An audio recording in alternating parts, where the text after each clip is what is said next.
Hello guys, আজকে আমি share করব জগদ্ধাত্রী পুজোয় আমি কীরকম মজা করলাম। জগদ্ধাত্রী পুজোতে আমি সপ্তমীর দিন বেরিয়েছিলাম আমার ফ্যামিলির সাথে, এবং আমি সেদিনকে পিঙ্ক অ্যান্ড হোয়াইটের মধ্যে একটা ফ্লোরাল টপ আর একটা অফ হোয়াইট জিন্স পরেছিলাম।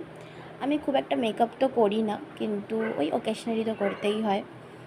এবং খুব মজা করেছি, খুব খুব খুব। আর এটা আমার ফাইনাল লুক, দেখতেই পাচ্ছ। আমাকে কীরকম লাগছে কমেন্টসে একদম জানিও, ঠিক আছে? এরপর আমরা বেরিয়ে গেছিলাম, জগদ্দল ঘাট হয়ে আমরা গেছিলাম। আর তারপর খুব বৃষ্টিও পড়ছিল একটু একটু। এরপর আমরা বোটে চলে গেলাম। বোটেও খুব ক্রাউড ছিল। ওখান থেকে তো সিনিক বিউটি দারুণ, মানে একদম গঙ্গার সাথে আর কি। তারপর আমরা চন্দননগরে চলে গেলাম। চন্দননগরে আমাদের ফার্স্ট প্যান্ডেল এটা। আমার ঠিক মনে নেই কোন জায়গার এটা। তারপর আমরা চলে গেলাম হাটখোলা ভুবনেশ্বরী মন্দিরের। এখানের প্রতিমাটাও খুব সুন্দর ছিল। তারপর আমরা আরেকটা জায়গায় চলে গেলাম, সেখানে সোলার থিমের ওপর করা হয়েছিল, কী করে সোলার কাজ তৈরি হলো।